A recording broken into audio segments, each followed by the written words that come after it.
Welcome back, everybody, to another episode of Colony Drop. My name is Brian. And my name is Isaac. This is your favorite Gundam podcast where we talk about everything Gundam related, from Gunpla, which are the Gundam models, to Gundam lore, anime series, manga, the upcoming movie, ideas, anything and everything that is Gundam. Isn't that right, Brian?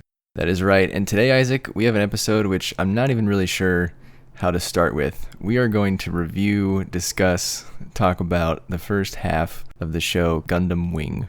That's right. Mobile Suit Gundam Wing, or just Gundam Wing. I forgot what the technical full name of it is. But you know what? We haven't done a series in a while, a televised anime series of Gundam in a while. And we chose Gundam Wing, Brian, right? Yeah, I mean, Gundam Wing's pretty important for us. Gundam Wing was the first, I'll say, big push that Gundam had in America. So that's where a lot of fans, came from, was from Gundam Wing. So I think it has a special place in America's Gundam history, Isaac. Yeah, that's a good way of putting it. I remember in the 90s at my junior high. Oh, wow. Dated myself. Whatever. I remember it came on like Toonami, I think, or somewhere on Cartoon Network, and it was a big hit. Everybody was talking about it. Some people got like the models and stuff. I had like a vague idea of what was going on. It sounds like a lot of people, this was really their intro to Gundam. If you look on places to watch it today, it'll just be called Mobile Suit Gundam Wing. But I think the technical name used to be New Mobile Report Gundam Wing, but no one ever calls it that. So, But yeah, it's a series, 49 episodes.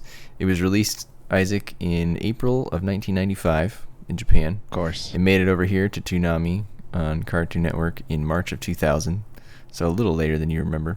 And today it's available on Blu-ray. You can watch it on Funimation, Hulu, and now and then the official Gundam YouTube channel, Gundam Info, puts it on their channel for free. So I think it's not on there right now, but it was a few months ago, so it'll be back one day if you want to watch it. I'm sure. Yeah. I'm sure. Isaac, this was the second alternate universe series after G Gundam. So G Gundam came out in 94, and that was like, this is the first thing that's not Universal Century. And then 1995 hit, and they followed G Gundam up with Gundam Wing. Those are two very different things, and they're both very different from the Universal Century.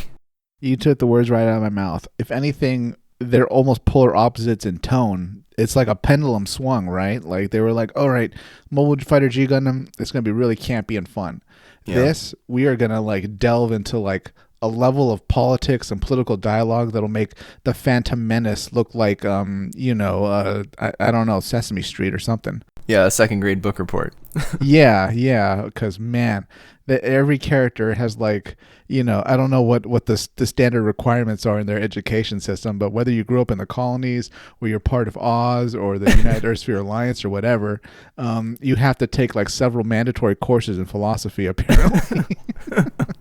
So Isaac, from the Gundam official guide, you ready for the log line here? Do it. After a century of labor, the human race at last succeeded in building space colonies in Earth orbit, which then served as a haven for refugees from the war-torn planet. But when the terrestrial wars ended, a new world government was formed, which forcibly seized control of the space colonies. Now the colonies send 5 young warriors to Earth to wage guerrilla war against their oppressors, sparking a new conflict which will change the course of human history. Interesting. Already, I'll say this to its credit before we even get to my thoughts. But I'll say this to its credit, at the time and even now, with so many series that have come and gone and movies and all that, it's a very unique setting, almost out of every other Gundam movie and series, for better or worse. The setting itself is an Earth that's outright oppressive, which is something we almost never see in any Gundam movie or series. And number 2, the colonies are just pure victims in this case. There's no one colony that's kind of leading a revolutionary movement, or one colony that, decided to become space fascists. In this case, it's here are the good guys, here are the oppressed people, we're starting the show. The premise of this plot is excellent.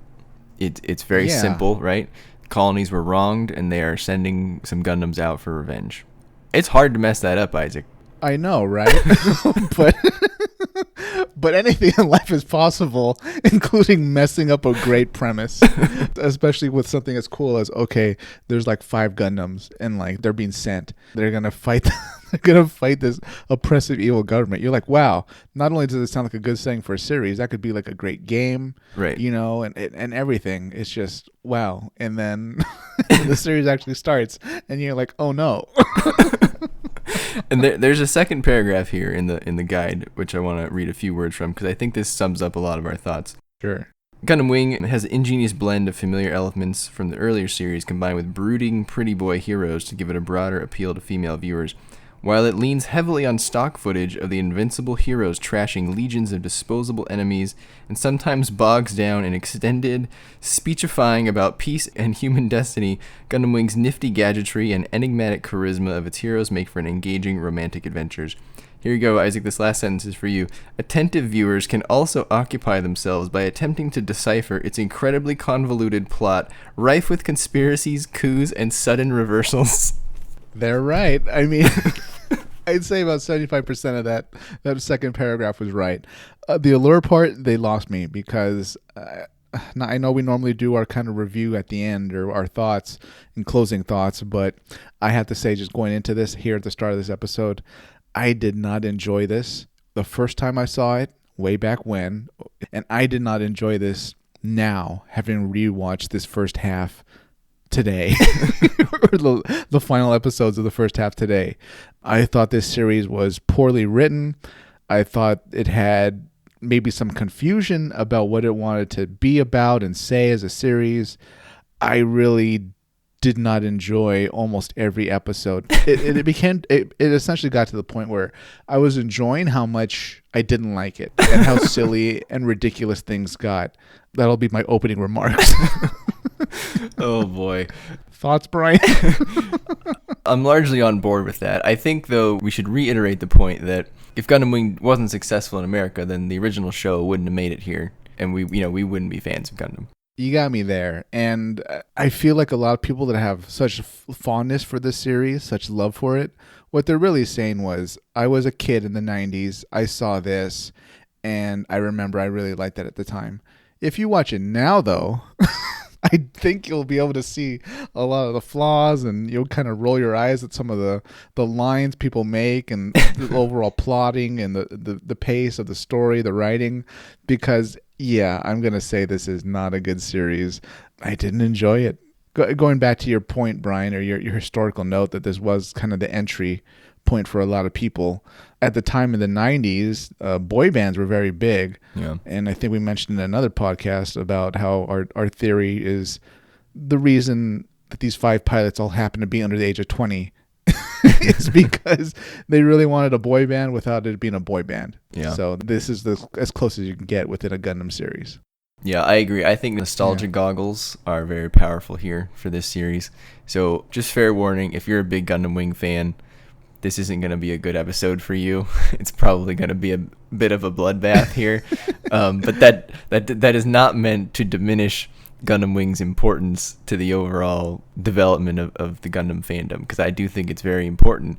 I just think if I bet, the people who really love it, I bet you loved it back then, and what you're seeing today is what you loved back then. But if you were to watch it for the first time, I wonder if you'd have that same opinion. Yeah, I mean, if you like it, you like it. There's some series I'm sure I like that you think are ridiculous and stupid. But maybe there's people out there that they really like the fact that, hundreds of Leos would just get annihilated by one Gundam. They really like the fact that, a duo is able to hack into a school. Who knows? Who knows what the allure was for a lot of people? But yeah, here we are. Say what you will about Gundam Wing, it's famous. That said, it's a unique setting in that it feels almost closer to our world, I'd say, than a lot of other series, if that makes sense. We have kind of an evil conspiracy of European royalty that own military manufacturers, and they actually control this world government that went out and took over the colonies. This series is almost grounded in a way, not just because of all its politics talk, but also because There's no new types. There's no old types. There's nothing of that sort. They even don't really have robotics in the same way that a lot of different series do, like Universal Century. We never see like a Haro, the mandatory Haro. That's not in here. So it's overall a very grounded series, I think. Or what I thought was interesting about this one, Isaac, was that there was no magical particle, right? Yeah, great point. No special liquid fuel they need or anything like that. No magical energy. There's no space elevators that, are vital for solar power or anything like that. The main thing here, I guess, is Gundanium alloy. So the Gundams are made out of this very rare alloy called Gundanium alloy, and that's why they're called Gundams. There's no acronym. It's not general purpose. Yeah. Uninucleic drive. All right. And so then one last thing before we dive into the full Monty here. What was your experience with Gundam Wing before rewatching it here? You said you had watched the whole series before? Right. I'd watched the whole series before. Honestly, at the time, I think a lot of it went over my head. I was just kind of happy, like, oh, okay, evil suits fighting good suits. Yay, battle, explosions. Okay. Lasers. Wow, this is great. And then, like, I think my mom got me the Mercurius, and I was like, oh, okay, this is pretty cool. And then, because I definitely wouldn't get the good guys. So, yeah, that was about it. She got me like the 140 or 144 scale.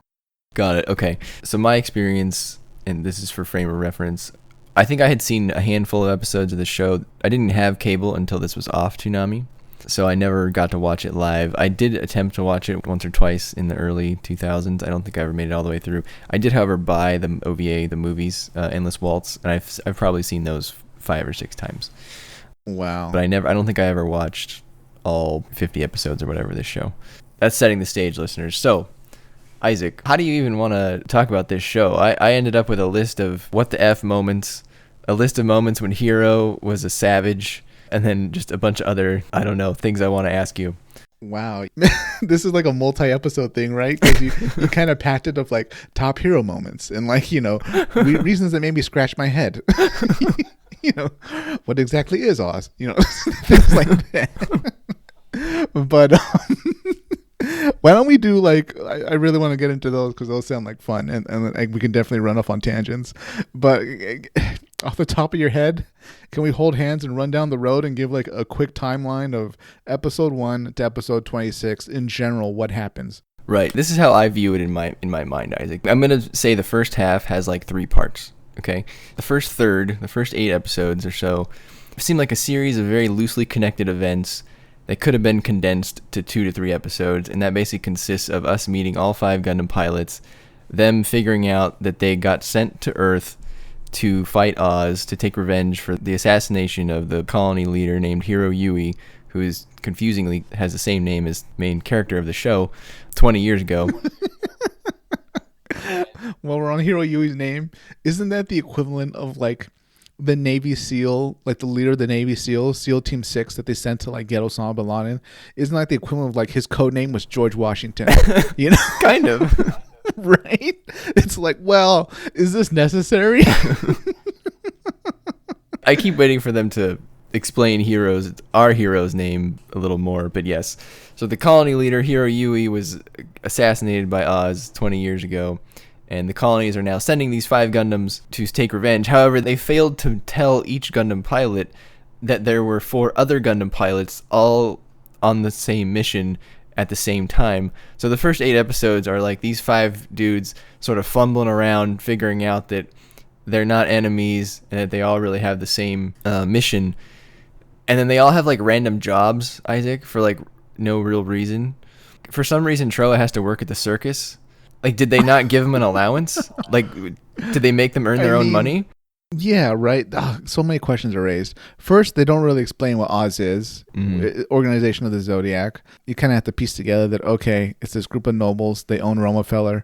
Romefeller controls the United Earth Sphere Alliance, which is this oppressive, militaristic world government that took over the colonies. Great. And then from there, yeah, the plot is, since the colonies can't communicate because I guess the United Earth Sphere Alliance doesn't allow colony communication. Right, that was an imposed sanction or something on them that once they took them over, you can't talk to each other. I found that I need my plot to work. Right. Otherwise, the Gundam pilots would have been in communication, within minutes of getting on Earth. Right. Yeah, it was so weird that, like you said, Trowa has time to work at the circus. The hero has time to join a school. Yeah, why does Hero go to school? Yeah, why do you need time off from attacking, these hundreds of military bases that the oppressive world government has? Like, who cares? Like, can't you just, like, after you blow up a base, like, you kind of get off on foot and you kind of, go through, like, their mess hall and you're like, okay, well, this food looks, salvageable. I guess I'll pack this in my Gundam and keep fighting, Yeah. Like, it doesn't make sense. And then at some point, Duo goes to school with him. Yeah, he's able to, like, find out what school he's going at. He decides to go anyway. To me, that's the first third of the show. And then the second third of this first half, I should say, is Treize's coup, or Oz's coup, against Third Sphere Alliance. Treize Khushrenada, the leader of Oz, he orchestrates this, I would say, very well plotted coup, Isaac. I'd say the coup is probably one of the best plot points in the first half. It's easy to do a coup when your whole faction's, like, in charge of the elite units of the whole military. True. He arranges for the Gundams to think they're going to destroy all of the Oz leaders in one spot, but he really has no Oz leaders there, and instead he has all of the other Alliance leaders there that actually are advocating for peace with the colonies, and they want to reopen communication, and it ends up in our heroes, particularly Hero himself, killing basically all of their greatest allies in government in one fell swoop, and then Oz seizes control in that power vacuum when all those leaders are done. Through that second part, once Oz is in control, Zex Marquise, the sort of Char clone for this show, defect may be the wrong word, but he sort of defects from Oz to kind of go on his own hero's journey. He resigns by default. Yeah. After that, the Gundam pilots are a bit out of sorts. They have no real where to go, so they try to go to space, Isaac, and when they make it to space, they're not really greeted with open arms. No, I mean, Brian, was the original plot by the scientists and the rest of the conspirators, all right, we'll send the Gundam pilots to Earth. It's okay if we don't communicate with them. Their orders are simple. Just destroy the enemy military. That's it. And then that really bites them in the ass, though, because as the political situation changes, the Gundam pilots probably really wish they had, communication with their superior officers in the colonies and stuff like that. Right. Or someone on Earth that they could talk to that would coordinate such communication. Yeah, right. Just relay some simple instructions, because we have no idea what to do as the political situation changes. Almost overnight, the United Earth Sphere Alliance stopped being a threat. But that's what doesn't make sense to me. So you could say that, okay, they didn't communicate because the Alliance didn't allow them to communicate. But then why did they all launch their Gundams on the exact same day? Was that just a coincidence? Or did they plan a day and be like, all right, well, if we don't see each other, then in 5 years I'll launch the Gundam? Yeah, I'm assuming it's not a coincidence. I assume as United Earth Sphere Alliance took each colony and, when the writing was on the wall, the last communications were probably, look, here's the plan. We have the engineers that are, top of the top. We're going to make these Gundams in the future, in 15 years or whatever, how many years. This is the launch day. No matter what you have to do, however you have to hide the Gundam, launch it and get it on Earth to attack. Got it. So that's why in the intro we see each colony really had a different way of getting the Gundam to Earth, right? Some they put in a shuttle. A lot of them put in like these little capsules. Some of the capsules came out of your standard docking bay. Some looked like they came out of secret compartments on the colony. So I think that they all clearly planned this in advance, knowing that they wouldn't be able to communicate after a while. But not Hero, though. He just flew to Earth just with his Gundam. He's just like, I'm just going to fly. I don't need a shuttle. Which is a horrible idea, right? Because they immediately knew it was something. Everybody else had no trouble getting to Earth, but Hero gets shot down by Zex and all that. Right. So I guess I should say here, Isaac, that some of these questions that maybe we'll ask, maybe they were answered in some side story manga series. There have been quite a lot of Gundam Wing mangas. Tons. This series has spawned so many manga. It has. And I believe one of the chief reasons for those mangas was to clear up the plot. Or at least that's one of the best things that they did. I think it tells a lot of the backstory, and fills in a lot of the gaps. Yeah, from what I read about the production of the series, and this isn't really an attack, this is just something I read for all the Gundam Wing fans. The writer was also a producer-director, and oftentimes, according to coworkers, he was under a lot of pressure to meet deadlines, so a lot of plots that maybe were set up, weren't executed fully, or they didn't explain certain things the way they would have liked with the time that they had. And seeing it now, you really do feel that, there was clearly an effort to say a lot about pacifism and war and people's purpose and things like that. But it ultimately gets a little muddled with everybody trying to espouse different things. Clearly the writer or writers trying to speak through the characters, at the same time them trying to advance the story and all that. I think at different points it becomes really a big mess. Yeah, I think at some point it had too many characters. Yeah, and I have to say it's kind of rare as a series in that so few of them die. Right. Yeah. I mean, in almost every other Gundam series, as you go along, a lot of supporting characters will die, whether they're pilots or crew members or what. In this case, almost everybody's impervious to damage. That's true, yeah. Which is one of its failings because, people are almost never at risk. The Leo pilots and everybody else, they're being killed left and right. But main characters, good guys, they're almost never in any trouble, really. Yeah, the Leo plot armor is very thick, though, when the main characters pilot a Leo. Yeah, at that point, they can take a ton of damage. But other than that, they get kicked in the knee and they explode. Made out of paper mache, they just kind of disintegrate. Yeah, and we'll get to designs later, but man, these are some hideous villain designs. Please continue. And then I'd say after Treize's coup and Zex switches sides, but leaves Oz, then the pilots go to space and they're not greeted with open arms because Oz has extended their reach to the colonies and has basically, instead of trying to take over the colonies outright with military force, they basically offer them sort of support and say, well, if you let us, govern you or control you, then we will protect you. And the colonies basically just agree, which then leaves the Gundams with no one really to fight for, right? They were on Earth to fight for the colonies, and now when they return to space, the colonies have now allied themselves with Oz for the most part. Yeah, pretty much. The last third of this first half is basically the pilots sort of regrouping, I'll say. And at the end of episode 26, there's a little bit of hope. Some of the Gundams have been destroyed, but now they've been rebuilt, and there's a new Gundam on the horizon. It seems like the boy band is about to get back together again at the end of episode 26.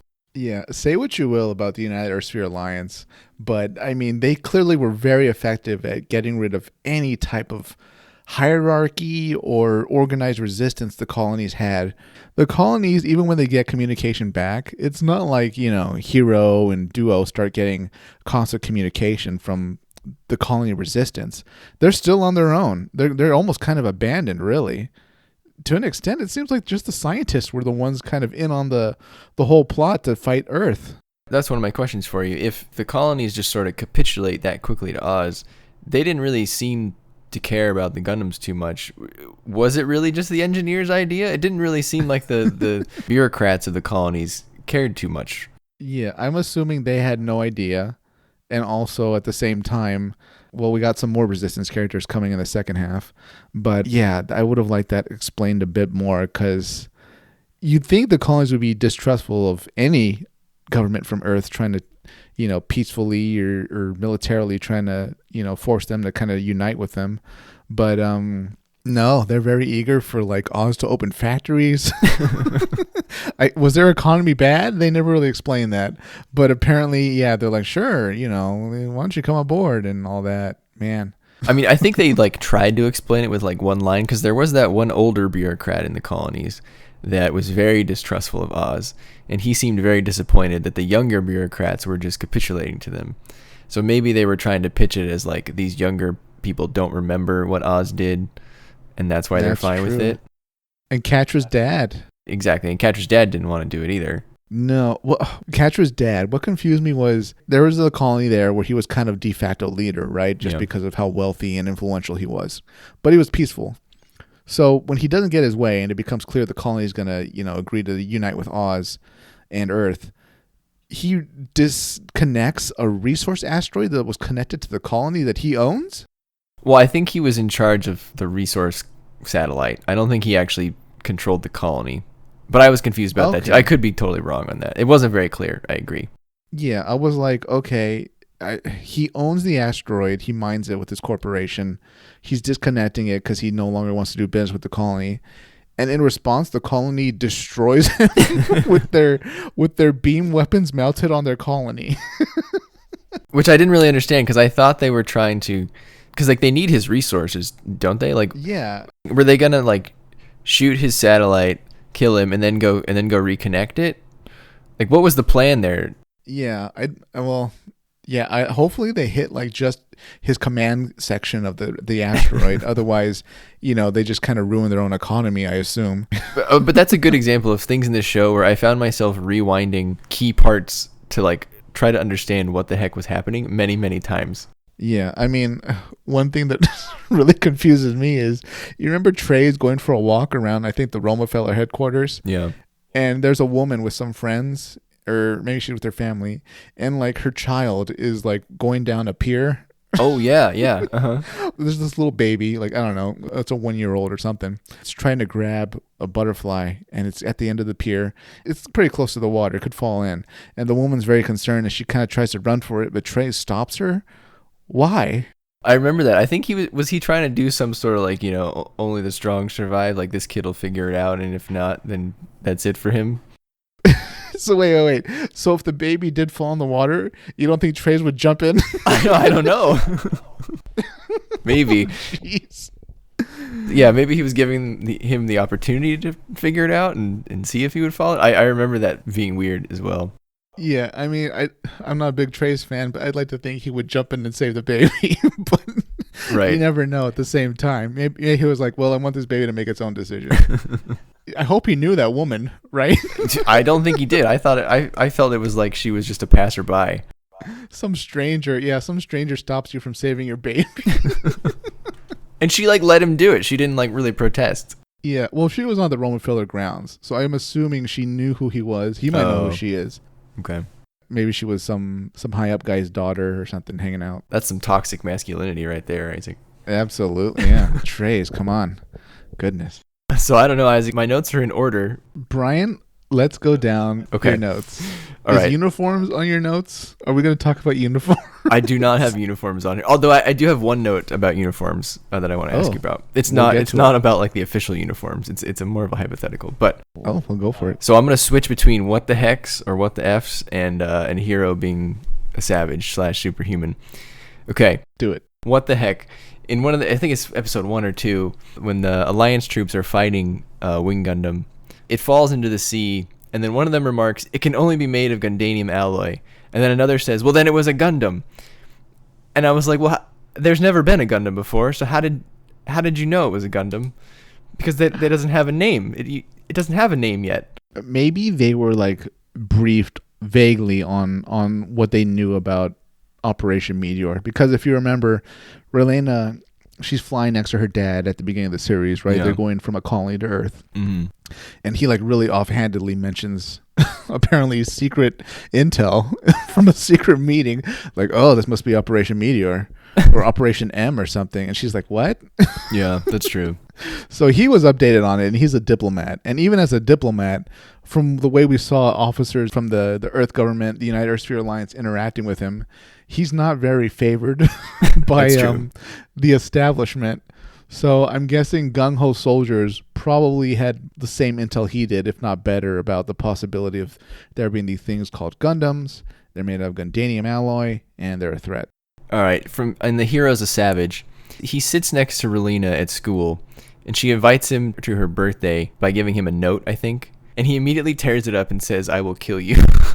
Yeah, like he tore it up in front of everybody, and then he like says that to her quiet enough that only she could hear it. Right. But I wasn't even really clear. I didn't remember why he even wanted to kill her. Well, remember she saw who he was? She took off his helmet when he woke up on the beach.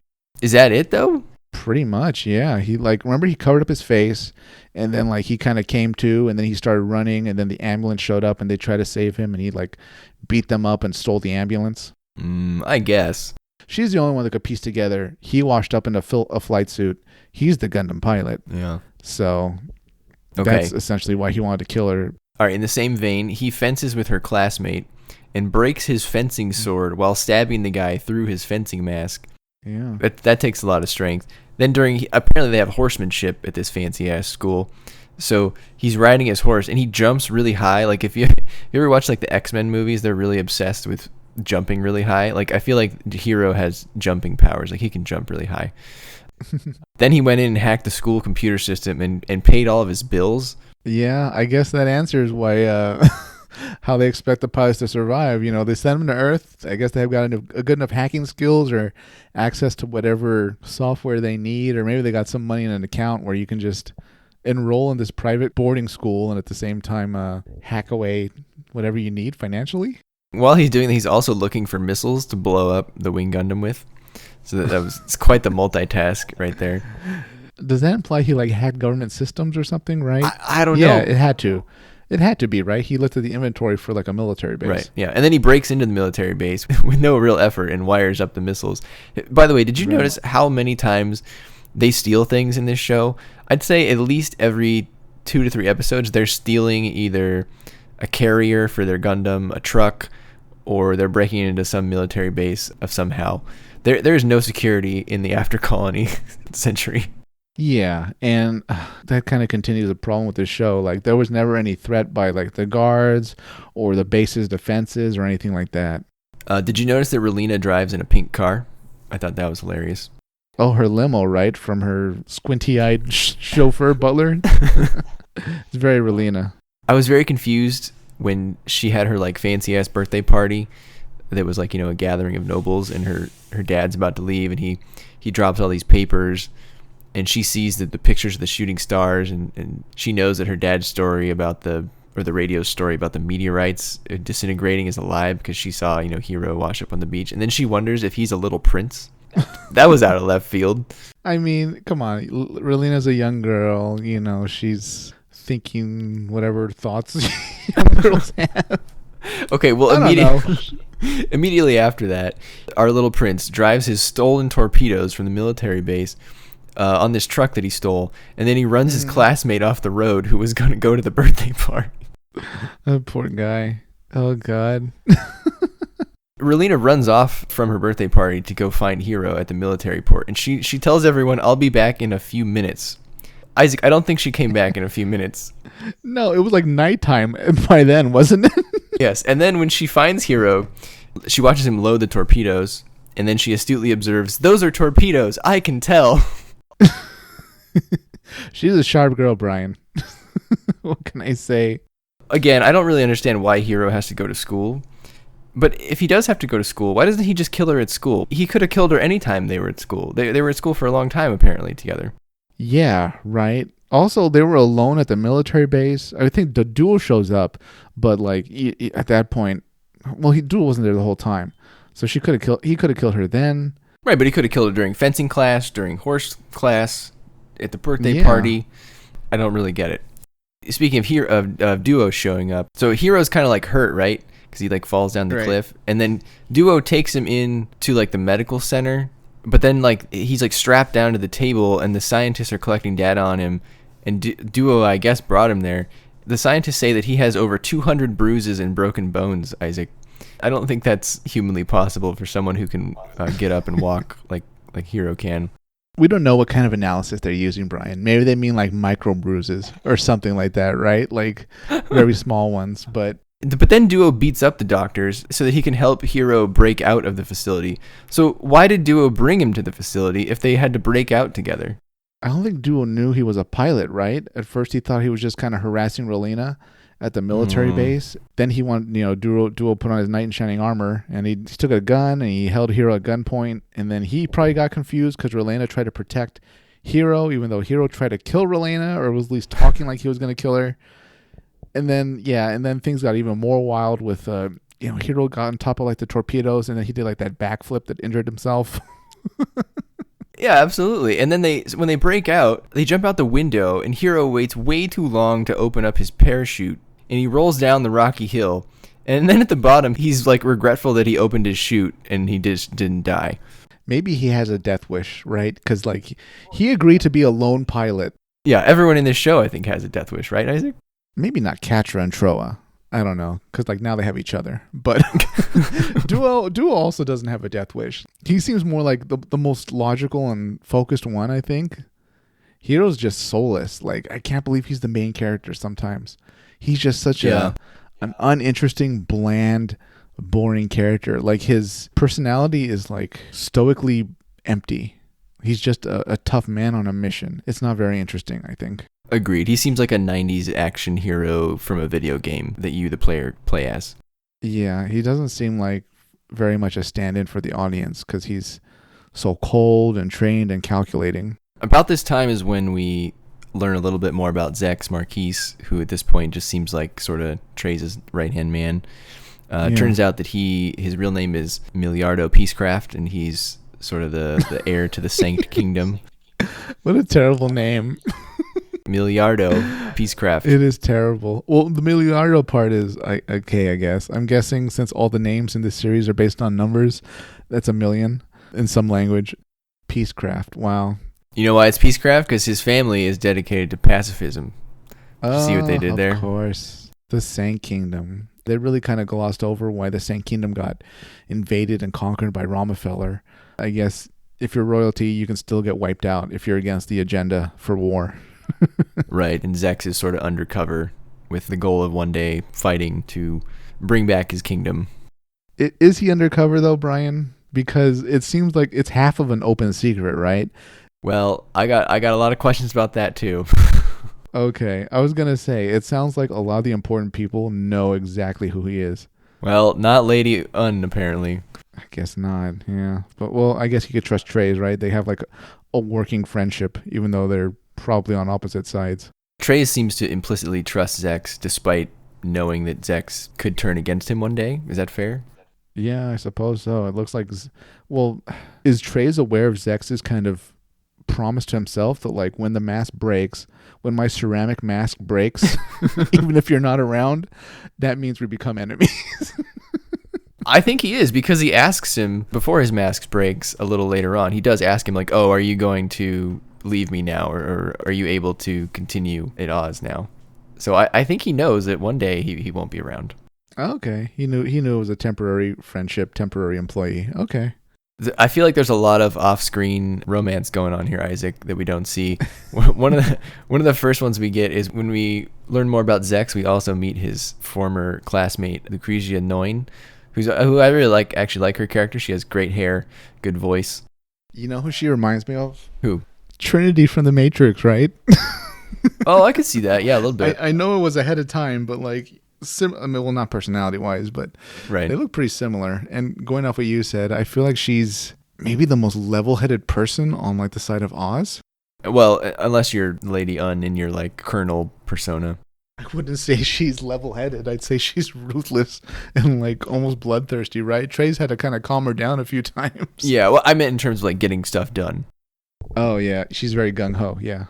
So when we first meet Noin, her and Zex, they carry around these, like, I don't know, showy swords. There's this flirty banter, and then they, like, clang their swords together. I don't know. I think those classmates must have been lusting after each other for years, Isaac. Probably, and I don't know how Oz works. Are we to assume Noin was also royalty, or she was at least good enough in the military academy that they kind of just brought her into Oz? I took it as just she was good enough in the academy.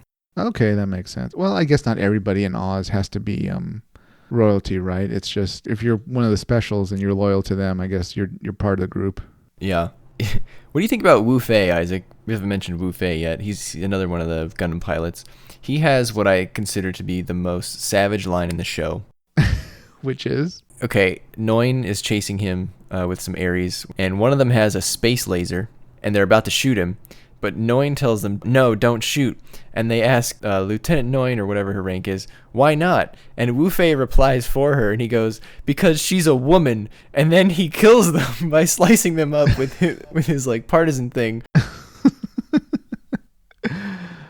He's so sexist. I don't care for him. Couldn't believe it. As far as I'm concerned, he and Hiro clearly went through like a very similar training program because they have very similar personalities, right? Yeah. They're very no nonsense. He's a little bit more almost a stereotypical martial arts Asian guy.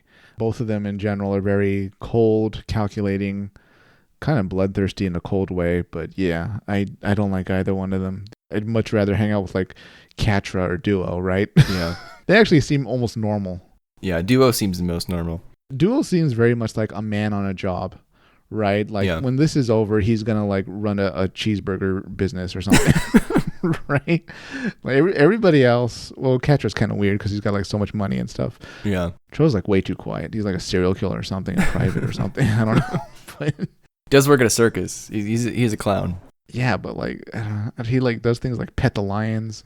Yeah. You know, It's very strange. So, Shortly after that, Isaac, we get one of the strangest scenes of the show. Relina is screaming for Hiro off a cliff, asking him to come and kill her. yeah, I think she's just desperate to see him again. But why? She has an unhealthy obsession with Hiro. Probably, but does she have like a boring life, you think? Like she's so pampered. Whenever she's hanging out with like her father, it's like, you know, she has to go spend time on her own because he's always in meetings about the crisis with the colonies or whatever diplomatic negotiations. Her school, she didn't seem to pay much attention to her friends, right? Like they kind of disappear. Yeah, her friends definitely seem like the yes women, right? Yeah. She didn't seem too interested in any of the other men at her school or boys at her school besides Hiro. You know, even though there was that one friend that was willing to like almost murder Hiro during a fencing accident, Right. to just for insulting Relina in front of everybody. But yeah, that guy was a good friend, man. But anyways, she's clearly captivated by the bad boy, right? I guess. That's the explanation, Brian. These characters in this show, Isaac, they've got a lot of problems. Pretty much, yeah. Like some of them sound like really stable though. Like say what you will about Treize, but like he seems like he's got everything under control in his life. Yeah. Well, speaking of Treize, we then get the scene of him in his roaring bath Oh, that was so weird. with Lady Un bringing him some rose fragrance. That was out of left field. Is it me or did he like install his bathtub at the Parthenon in Greece? Is that what we were looking at? Yeah, but it was also like in the middle of the room. I'm gonna say he like built something similar to the Parthenon and he likes to bathe outdoors or whatever.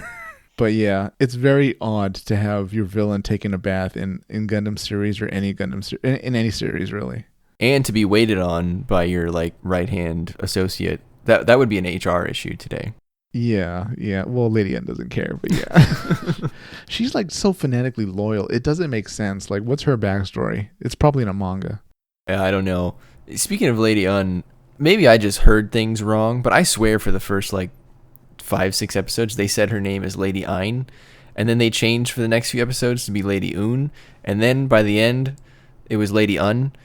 Did I just imagine that, or was that intentional for her split personality disorder?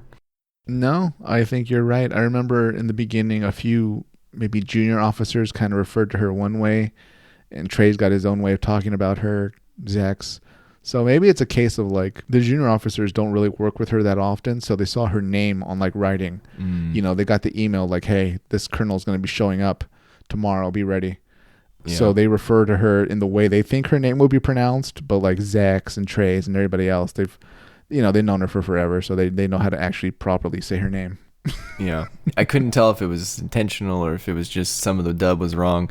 Honestly, Brian, it was the voice actors just reading it differently. It could be. So I would say the first romance is Zex and Noin. The second romance is Treize and Un. And then our third romance is Quatre and Trowa.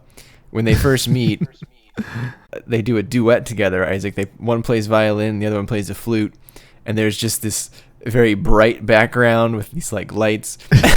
And I gotta say, Isaac, back when this was airing on Toonami and it was a big deal with all the shippers in the fandom who would, they would really pair off the boys and think, oh, these two are in love. I totally get it now between Quatre and Trowa. That much was clear to me looking back now. Brian, I was blind, but now I see. Let me just say, when I saw this originally, I probably didn't even notice that scene, right? Because I was like, whatever, just get to the bad guys. But watching it now, I'm like, wow. I'm like, they really snuck that in. They did it tastefully. And even when like Tro's leaving, like Catra's like, I can't wait to see you again or whatever, or like call me or something, or I hope we hang out again. Like, yeah, they're I think out of all the Gundam pilots, they're the only two that work together the best.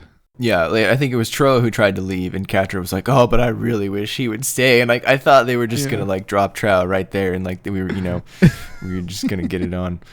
I feel like there's a lot of off-screen banging going on. Probably, and then Then they put their clothes back on and play some music. But may I say, very tolerant of the Maganat Corps, Trowa's bodyguards. Oh, yeah. They're from, shall we say, a region of the world where that's strongly frowned upon, if not criminalized. So the fact that they were like, well, it's the boss's son, whatever. Yeah. We'll look the other way. It's okay for Master Quatre. I just feel like it's very interesting because, I remember there being a lot of pushback on that back in the day, saying, "Oh, you guys are being ridiculous." But if this was to come out today and that same scene would air today, I'd be like, "Oh, well, clearly at least Quatre's gay." I don't know about Trowa, but that's how I would have read that scene for sure. Trowa too, Brian. Come on. He's got that pretty little thing over at the circus. Nothing's going on there. She's constantly in front of him trying to get his attention and stuff, right? And like covering for him and stuff with the boss. Yeah. But that ringmaster's got to take her to the side and say, "Sweetie, there's something you got to know." It's like, sometimes things don't work out. And look, I don't blame Quatre. I mean, Trowa, he's got some hair. Yeah, like I think Trowa's hair would be very popular nowadays. Yeah, he was ahead of his time for sure. Quatre looks like his hair kind of goes, I guess, in any timeline. But man, he's forward thinking with fashion. Trowa, if we do like a best male hairdos episode, I'm going to put Trowa on my list. Wow. I mean, yeah. Does Duo go up there too? Because he's got like a braid I've never seen men have in like my life. Yeah, it's like down past his butt.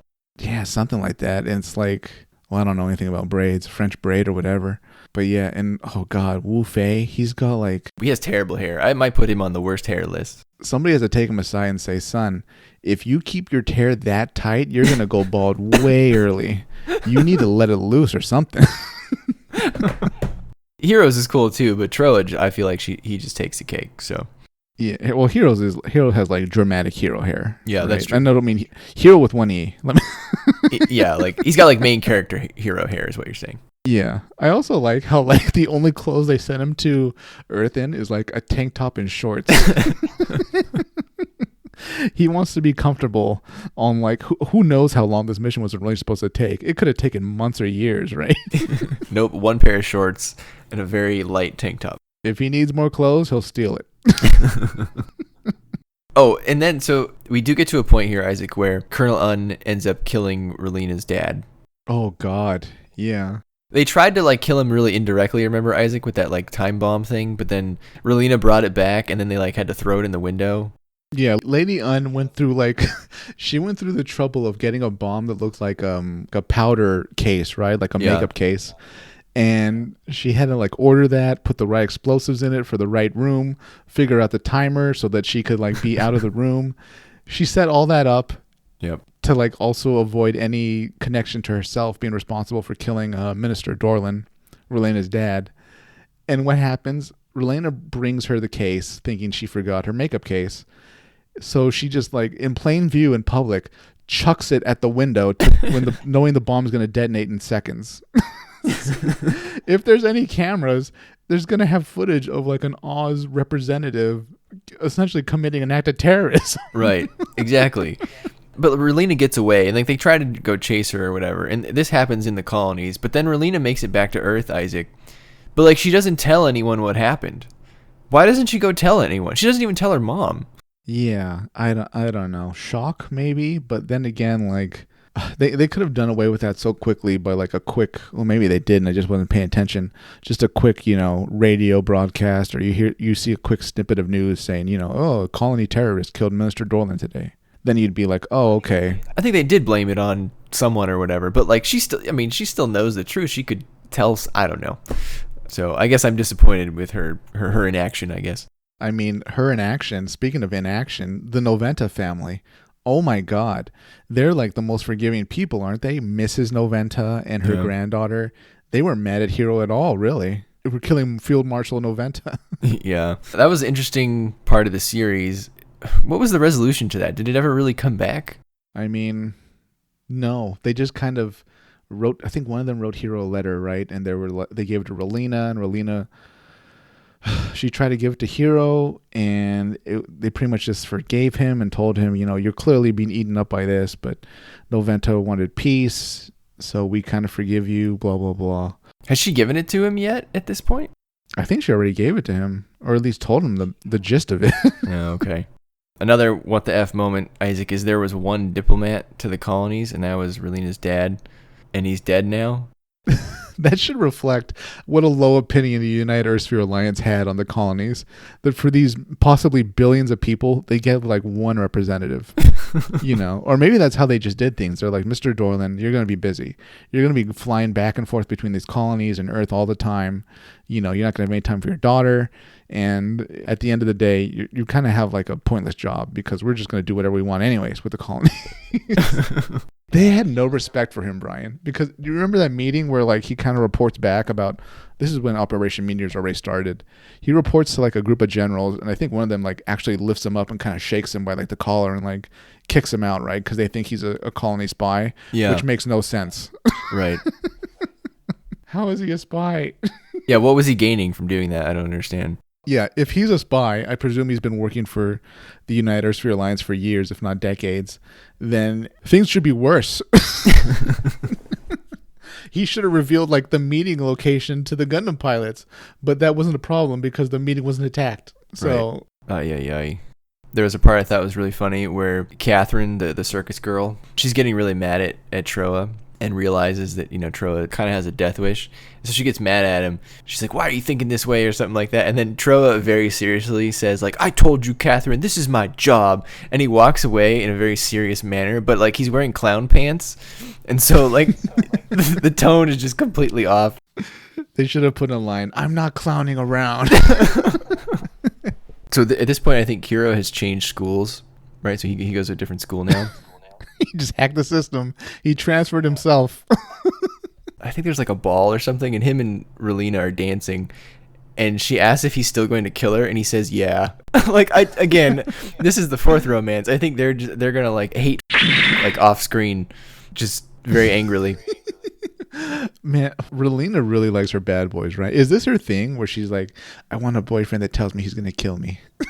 It could be. She's got problems, man. Yeah, you know what? Minister Dorland being away on work all the time, it's really affected her psyche. And, like she thinks like a man shouldn't be there for you. And if he is there, he better tell you he wants to kill you.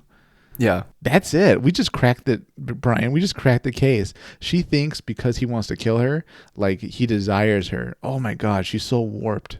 Jesus Christ. And now Minister Dorland's dead. He's not around anymore to keep Relina in line here. So I'm a little scared for Relina. She needs a better father figure in her life. She has bad parents in general because her mother disappeared. She was in like one episode. Right. And the episode she was in, she was like, did your father tell you anything before he died? And she's like, no.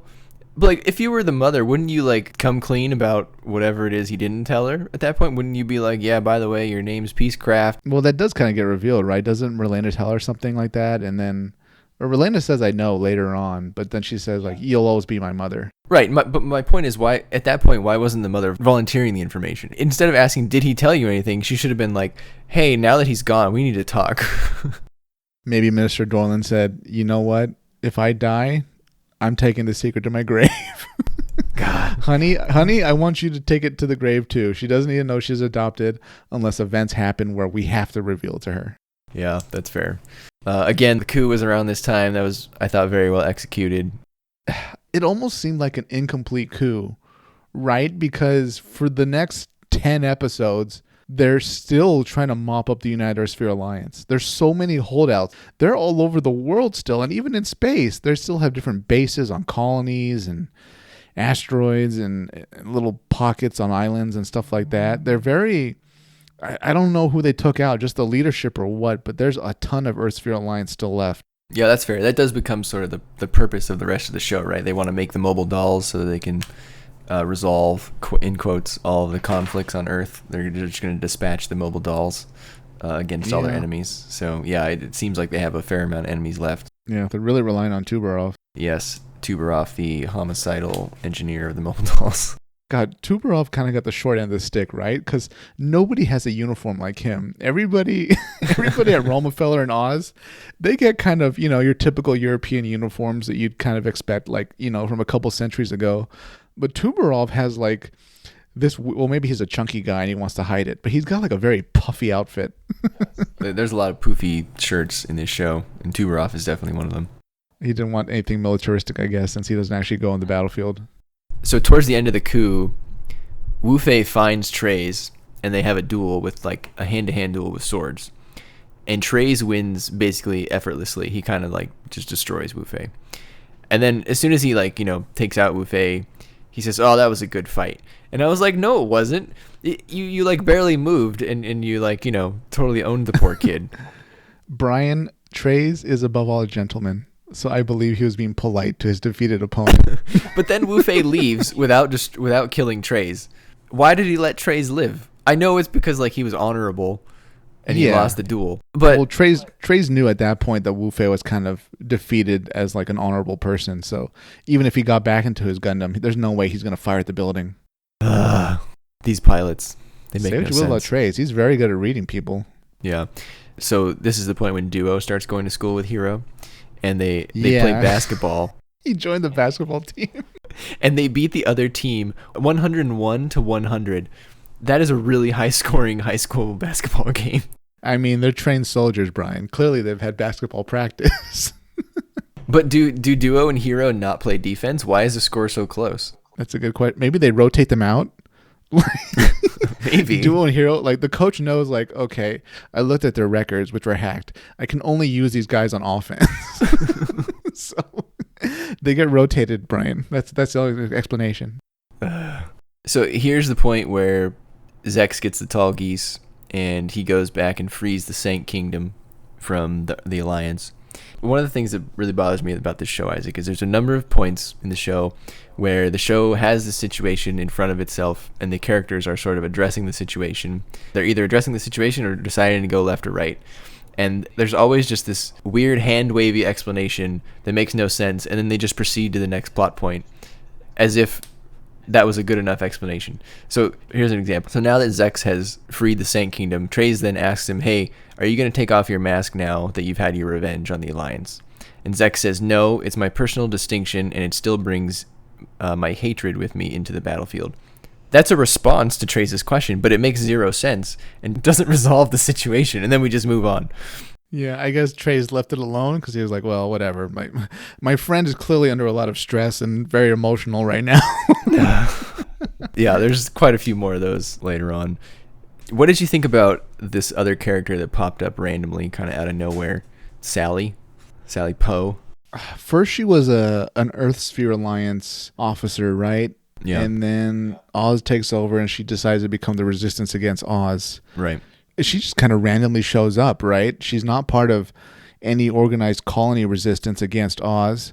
She doesn't seem to be following the Gundams around. She just kind of seems to be doing her own plotting against Oz and popping up now and then to sabotage a situation here or try to blow up a Gundam there. Right. If anyone could be deleted, it might be Sally, even though I kind of like Sally because she's very no nonsense and seems to have no real problems other than, trying to accomplish her goals. Yeah, I loved her thoughts on Wu Fei. So when Wu Fei was like, it was after that duel with Treize and he was all sulking and he didn't want to fight anymore.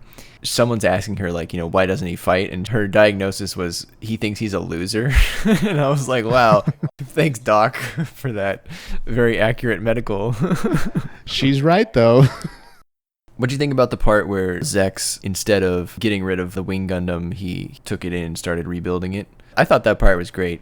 It's a very Zex thing to do, I think. But at the same time, I was like, well, I remember he gets an Epion. Is this it? Then I was like, no. He's just going to keep using those multiple shattered Gundam. But yeah, I don't know. It was interesting seeing Zex using it. So what's your opinion of Zex in terms of like Char clones? Like, where does he rank? I'll say this, and you probably will disagree with this. I think Zex is one of the best characters in the show. I'll surprise you and say I agree. Putting aside the whole peace stuff, what's cool about Zex is that he's very much a character on a pure revenge mission. He's different enough than Char, just based on his personality. He's less campy, I'll say, less cheerful when he has to be. He's much more kind of serious, and when the mask goes off, man, he becomes kind of dour. Right. God, him and Hero and Wu Fei are very... they all have the same kind of outlook, it seems. But wow. But yeah, I think he's a very good character to include amongst the good ones in here with Treize. Yeah. I almost wish that Zex was the main character. Yeah, I mean, he definitely has more layers to him than Hero. We know nothing about Hero's backstory, right? Other characters, even if they were orphans, we knew they were orphans or whatever. We would see like their kind of surrogate family, like in Iron-Blooded Orphans or whatever. Or if they had an actual family, we'd know about it, like Amuro or whatever. Yeah. In this case, Hero's a blank slate. We have almost no information on him. Treize, though, a man on a mission, it would have been much more interesting seeing the events unfold from his point of view, right? The whole plotting to get inside of Oz and then work your way up and then eventually get into a position where you can get revenge. Yeah, I think he has the most compelling story out of anyone in the cast. Like you said, it's a revenge plot. He's undercover. I think that's the makings of a good story. Yeah, I mean, kind of go back to what Treize said to him, though.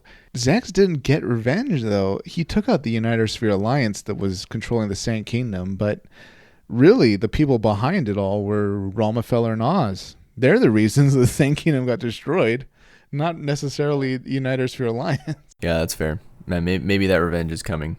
Maybe that's why Treize didn't push the issue further. Yeah, since Treize is in Oz. Oh, then we learned, Isaac, that Hero's never shaken anyone's hand before. So he just kills them. No need for handshaking. Just killing. Yeah, I just stabbed him in the throat. Oh, then we have the very improbable battle in, was it Antarctica? Where Zex arranges a rematch with Hero. The lengths that he goes and the military resources that he wastes to set up this rematch for fun is just ridiculous. And he kills so many Oz soldiers in the process, but they still accept him back afterwards. Did that make sense to you? No, but Oz, not a lot of things in Oz make sense. If you're an aristocrat in Oz, it looks like you can get away with most anything, right? Yeah. Yeah, as far as they're concerned, these grunts are really nothing to worry about. Jermail and everybody running the show clearly don't care about viewing lives as being equal, right? They say that multiple times. They're now we can get rid of, outdated concepts like freedom and equality. things that aren't real. Very direct attacks on democracy. What did you think of Jermail as a villain that pretty much came out of nowhere and is almost a low-key villain? My thoughts on him are not much. He hasn't really displayed too much of his character other than he's willing to confine Treize at the end. He's a bland villain, isn't he, Brian? I think my note on him was that he was a regal jerk, whereas Tubarov is a homicidal jerk. That's a good way to put it, yeah. He's kind of a stuffy guy, very opinionated, kind of the worst parts of tradition. Seems very out of touch. I don't see a lot of Jermail fans out there. No. He's no Giranzabi. All the great villains we've had in Gundam series and movies and manga, I would count the number of Jermail fans on one hand. You know who's interesting? That guy that was Relena's friend at the ball she went to when she shot Lady Anne. Oh, yeah. Yeah, Marquis, whatever his name is, or Marquess, whatever. Remember after she got off the shot, all the Oz troops were like, hey, we have to go chase her. And he kind of stopped him. And then a bunch of other guests, I guess, were his friends or whatever. Well, they all know each other. They kind of helped block the way, too. And they were like, what she did was so brave. Right. I mean, I guess it was, but at the same time, she just fired a gun at the ball, There doesn't seem to be a lot of consequences for actions in this show. And no one's like, hey, you helped the girl who shot at the colonel. No one reprimands Zex for killing all the Oz people. I don't understand. What they have in common is they're both aristocrats. Fair. Maybe that's what I'm supposed to take away. Yeah, pretty much. I mean, yeah, there was no punishment for that guy. No matter how powerful Lady Anne is, that guy's part of Romefeller and Oz. He's not going to get touched. We do start to learn more about the scientists, Isaac, about the 5 scientists, the 5 engineers, the Gundam engineers. At this point, they are getting arrested or gathered by Oz, and they all sort of meet up. And Dr. J, he was the one that we had kind of met previously. He said it's been, 15 years since we've all been together, and I'm impressed that everyone has finished their Gundams. I actually think the Zex plot and the Gundam engineer plot is more intriguing than the actual plot of the show. Yeah, and what takes it, well, the reason that is a lot of the times is because we're told these 5 Gundam pilots are on missions, but they have time for basketball matches and, attending classes and high school balls and all that. It's it seems like everybody else is actually busy doing actual things that have impact on the world. Yeah. Zechs with the revenge mission, the scientists that, God, can you imagine a series on like the actual plotting and procedure of the scheme to get the Gundams built, designed, and launched? Yeah, I think one of the mangas might have some more information about that. So maybe one day we'll get around to reading that if we can stomach any more Gundam Wing after this is over. I'm afraid, yeah. You got to count me out on that one. I'll just play Isaac's part for that episode, listeners. I'll pretend to be Isaac, yeah. Just complain a lot. These uniforms are terrible. Yeah, aren't they? They're like, my headcanon is that it's a world where Europe really never lost a ton of its power. Yeah, it could be. The lore of this world is the aristocracy and the monarchies of the world. They really just kind of hung on to things, and as the space age started and colonization started, and yeah, that explains why they were like, you know what, we're going to keep our uniforms from 2 centuries ago. So it's very much theatrical in a way, but it's also kind of like, well, yeah, this is our people's uniforms and our culture. This is what we're going to keep, and we'll even force our puppet government to wear these uniforms, more or less. Yeah, that makes sense. I think Relena's male uniform was pretty cool. That white kind of coat thing she was wearing that, like, I assume it's mainly for men. Well, Noin wore it also, but it's a very masculine type of uniform, right? Relena had a lot of like clothing where it was like, okay, you are clearly a very rich girl. Right. Oh, the dress for her birthday, you mean? Or just, I don't know, everything she wore was very ornate or just dressy that a normal person wouldn't wear. Yeah, that's her class, I guess, right? They're very, they have to dress a certain way, I suppose, when you're old money and all that, and you move around in the Oz Romefeller Circle. The Romefeller Circle. That's my new fashion line, the Romefeller Circle. Do you want to be a member of the Romefeller Circle, Isaac? I'd love to be, although I think I'm going to disagree with like Treize and Dermail. I don't know. Me and Tubarov might just go off into the corner and I'll be like, you know what? We don't need to tell them we're making mobile dolls. It'll be our little secret. Yeah, I can guarantee Treize is going to try to stop us. So let's just build them in secret. And then once we have like enough to beat everybody, then we can let everybody know what's going on. Who's a better couple? Trowa and Quatre, or the couple from Iron Blooded Orphans? The one in Iron Blooded Orphans that they never really like got together. Yeah. Oh, I got it. Actually, yeah, it's got to be Quatre. It's got to be Trowa and Quatre then, right? Yeah, I don't feel like the one half of the relationship in Iron Blooded Orphans was ever returned. I felt like it was a one-sided relationship, but I could be wrong. That's true. He never really told him. And he never told him, right? Like a co-pilot had to tell him, like in the episode when he dies, I think, right? They were like, by the way, so-and-so really cares about you or whatever. Right. Yeah, exactly. He's like, oh, wow, I never noticed. You idiot. He went out of his way to like prepare your Gundam. Then you went and got yourself killed. Yeah, you traumatized him for life. And then, Isaac, we get another one of those parts where they just kind of resolve it with a hand-wavy explanation. So this is where Treize allows Zechs to escape. He's going to get attacked by like these 70 Oz mobile suits. Zechs kills a lot of them, but then his mask breaks, right? And then he just randomly says, well, I can't be Treize's friend anymore. And then he flies away. But like, why did his mask break, Isaac? Yeah, it didn't look like they was taking a ton of damage. I remember his face was bleeding, but you think he hit it once? Like something happened in the cockpit. He was doing a bunch of movement. He hit it once, it got a crack, and then just over, the next 30 seconds, like a lot of things happen with like maybe a chipped or cracked plate or a cup or whatever, a mug. The crack will spread no matter what you do. And then, it'll just shatter completely. Yeah, but if I guess if your mask is made of ceramic, like you said, but like wouldn't it be made of like plastic or I don't know, something more durable than? No, that's the point though. Zechs wanted his mask to eventually break. He wanted to kind of give up the charade and, go full revenge mission solo after a certain amount of time. So he made sure the mask was ceramic and something that would eventually break sooner or later. I mean, good thing he didn't like trip the first day that he put on the mask then. Yeah, it's like saying, I don't know what would be the equivalent, like, we'll be together as long as, this candle is, this candle stays lit, and it's a big candle at first, sure, but like you're lighting it every day or throughout the day. So eventually the candle gets to the bottom. You're like, well, relationship's over. I don't know what to tell you. The candle's done. It's like, well, you kind of imposed a situation where, yeah, what you wanted would happen no matter sooner or later. So, Yeah, it's very arbitrary. he might as well have made his mask out of like paper or something, right? A glass mask. Yeah, that's what I'm saying. You know, what if he like put it on his nightstand one night and like knocked it off in like a stupor? Then he would have picked up his phone and like Treize would have like gotten a 2 a.m. phone call. Treize was like, "What, Zax? Is this you?" He's like, "Yeah, hi. I'm sorry to wake you up. I broke my mask. Like, we're done."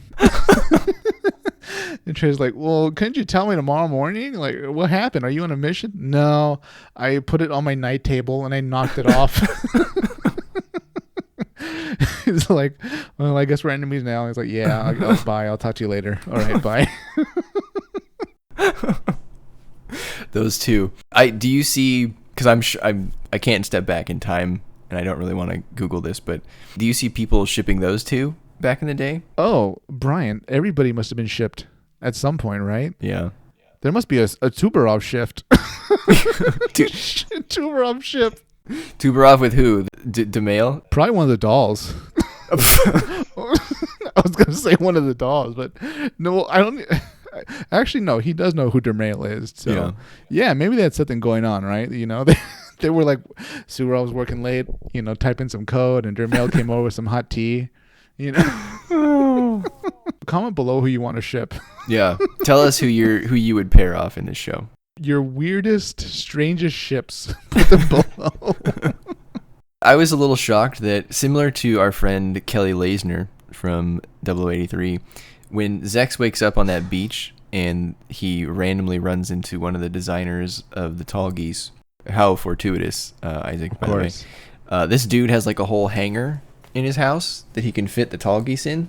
I mean, that's convenient. Yeah. Did they explain where he got his money from? Because he's like filthy rich.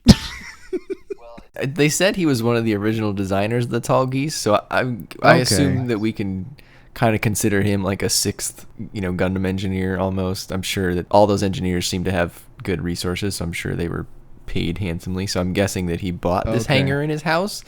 But I mean, that was quite the coincidence there. So unlike the other ones, this guy actually made money off it to an extent, right?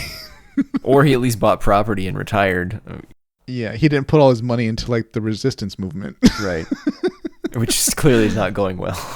Yeah, I mean, he's living it up, right? He's got like a Hawaiian shirt and shorts. He's living the good life. He's like, oh, there's oppression? Well, whatever. Not my fight. Yeah, he seemed like he's having a great time. Do you think by default, since he like made money off a weapon being built, he's part of Oz or Romefeller, or at one point he was and he just kind of left? He's got to at least be an alumni, right? Okay, so they probably know of him because of the Tall Geese. It's just he's left alone since he's not hurting anybody on that island, or what can he do? Yeah, for all we know, he retired, 15 years ago, and they have no reason to go contact him. He might be in good standing, though, since he actually made Tall Geese, and that led to Leo and all that. So.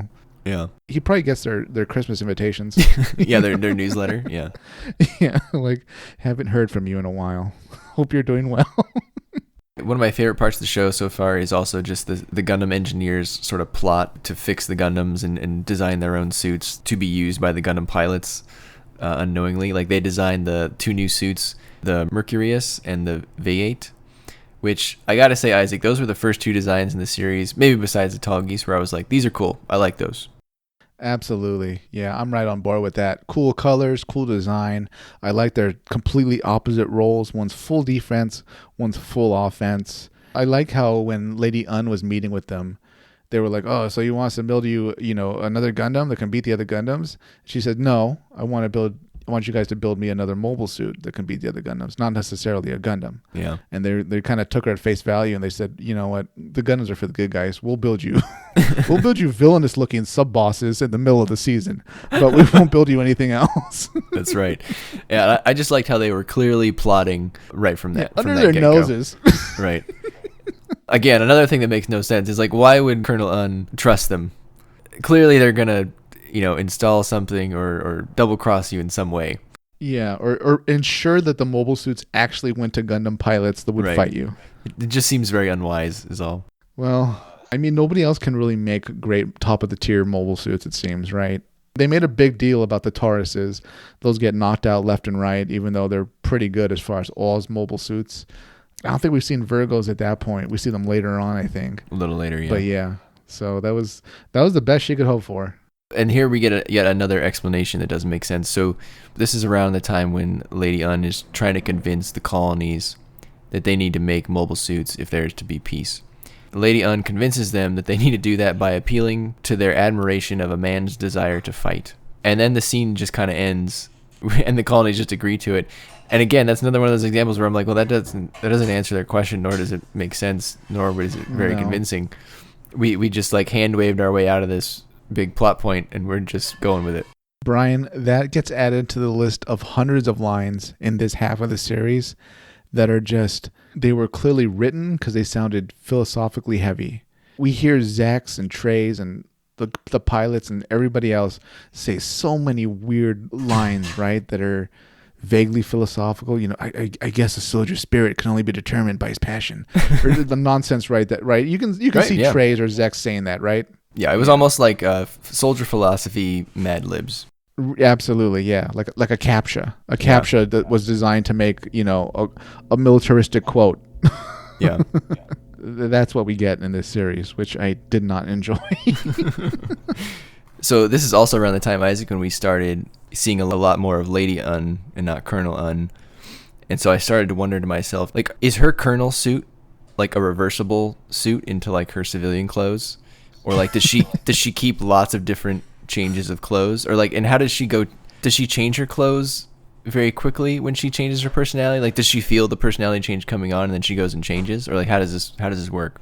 I would assume so. If you remember, there's a scene where she's kind of losing it. I think talking to, is it Duel? Oh no, it's Trowa. She kind of starts losing it talking to Trowa, and a bunch of officers run in the room and they're like, she needs a rest.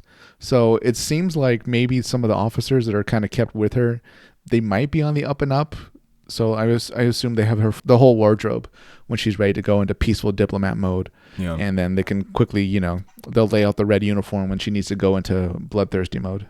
I was thinking maybe it was a reversible suit. You know, like the blue is on the inside and the red's on the outside. She can just...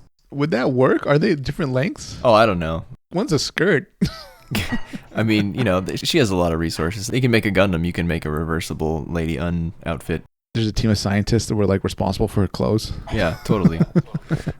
The Lady Un is also a little bit of a fanboy. Did you notice when she's asking the engineers about the Vi-8 and the Mercurius? She's like, which one would win if they fought in a battle? I think they told her, well, the one that has the best pilot. Yeah, it's a very diplomatic answer. Other than that, they can stop each other. Yes, and then this part really bugged me. So Trowa, you know, like gets his way, he infiltrates his way into Oz and becomes trusted by Lady Un. And then she lets Trowa pick the pilot for the Mercurius, and he goes and chooses Hero. And then Trowa says, well, Oz should want a Gundam pilot to test the suit due to his skills. Again, this makes no sense. You would never let the Gundam pilot your new mobile suit that you just designed to defeat the Gundams, because it's never going to end well. Right. I think that officer there that was like against Trowa from minute one is Officer Nicole, right? Or something like that. Yes. And I didn't know his name for a long time, but they did name him Nicole in one of the later episodes. And I was calling him the MVP guy because he was the only one making logical observations. He was like, this is a stupid idea. And then later on, Zex gets there and he goes face to face with Lady Un, except he has no more mask at this point. So he's just Miliardo Peacecraft. And does Lady Un not recognize him? And he's standing right in front of the tall geese. Lady Un knows what the tall geese is, doesn't she? How does she not know that it's Zex? And the guy's like, your pal Nicole is up there on the catwalk being like, that's clearly Zex Marquise. And I was like, see? Finally someone's making sense around here. She's not doing well, Brian. She's got split personality disorder. She's lacking perception in a lot of situations. I don't know what to tell you. Was Nicole the one that wanted to fire the barge cannon? It was, yeah. Uh-huh. Yeah, he was going to destroy the colony, you know, no matter the repercussions. Right. And then Lady Un came back and kind of arrested him. Yes, yeah. She was threatened to shoot him. In his defense, he was taking orders from someone way higher up in the chain of command, True. I think. True, yeah. Although Jermail clearly had to do it without Treize knowing. Yeah. This is also the part where Quatre's dad dies, And just like Kigali's dad from Seed, he had ample time to escape, and he didn't do it. So again, I think that was a dumb move. Wanted to make a point. So around the same time when Zex arrives into space and he fools Lady Un, he then volunteers to fight with this one colony that has the Alliance still there that is resisting Oz. And they tell him, hey, well, we can't have an ambassador fight with us. That will sort of blow your cover or whatever. I guess that was the implication. You ready for another handwave explanation, Isaac? Do it. Zex responds, I wear 2 masks. My time in battle has taught me that. And that's it. And then the scene just ends, and then he flies out to battle with them and their Leos. I guess that's him saying, I don't care. I'm going to go anyways. But it doesn't answer their concern. I don't know. Anyway. It was a badass line. At least he thought so. It was. Then we get an even more confusing part. Oz is fighting this colony. Zex is fighting on the side of the colony now as Miliardo, not as Zex. And Lady Un goes out piloting a Taurus. Zex is targeting her. And then Treize all of a sudden, pops up on his monitor. I guess Treize has Zex's number somehow. I'm not sure how Treize can communicate with Zex when Treize is on Earth, but everyone else seems to have trouble. Like, the engineers can't talk to the people on Earth, so that doesn't make sense to me. And Treize says, hey, by the way, I'm losing power. They're gaining power, the aristocrats. Only you and Lady Un understand me. And you know what? You need to save her because her feelings for me has made her develop split personalities. And I was like, okay, but why does that mean she needs saving? So then Zex somehow knows which Taurus Un is in and goes and gets her. Maybe he was able to tell the way the dolls are moving. Maybe they're moving in there might be a way a human moves compared to a software program. Yeah. That would be my headcanon because it doesn't explain it other ways. It would make sense if in other Gundam series where you can paint your own mobile suit if you're an ace, Lady Un had purple or something, then we'd be oh, of course that's her leading the squadron. But they don't do that in this series at all. No, they don't. Which is another takeaway, another subtraction from this series overall is how unpersonalized the battles feel. Keeping the Gundams out of it, it's very much an assembly line type slaughter. That's a great point. So not only are the Gundam on grunt fights very one-sided, assembly line is a great way to put it because there must be a million of these Leos and they all just kind of crumble. Ares, Taurus, the elephant one things. God, this series holds the recognition for having the most bland battles because of how one-sided they are and how visually uninteresting they are, with there being almost no differentiation between the different mobile suits. Zeon and all the other factions and enemies, you get a lot of custom and personality in different mobile suits by squad leaders and enemy aces. There is none of that in Gundam Wing. Yeah, and I think you hit the nail on the head there in terms of it being uninteresting. There were very few fights that I found visually interesting to watch.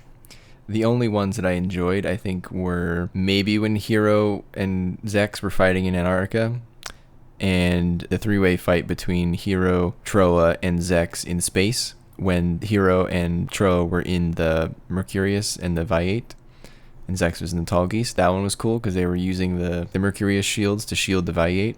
And kind of anytime Zex was involved, it was okay in the Tallgeese. But beyond that, the actual Gundam fighting, I didn't find it very fun to watch. No, they're not fun battles. And you know why? Part of it also is because the mobile suit designs are poor. I would challenge you to think of a design on the villain side that's interesting. Let me put it to you more bluntly, Brian. Which one of the Oz mobile suits, United Earth Sphere Alliance mobile suits, would you buy as a model? Would I buy as a model? Oof. I would build some. I don't know how many of them I would buy, though. I rest my case. You do not want to buy those because they're bland, ugly designs. I'm sorry. There are better designs and better series that you'd want to spend your money on and actually spend your time on building. The Ares, right up there, looking horrible. Taurus, not great. And of course, our Leo holds the flag as the ugliest mobile suit in any Gundam series. I think the Taurus is okay. I wouldn't buy one, but to me, the Taurus was a huge upgrade from the Ares and the Leo. I at least thought the Taurus looked menacing because of that triangle head. I thought it looked a lot like Cyclonus from Transformers. I thought he looked okay. Don't forget the Cancer and the Pisces, Isaac.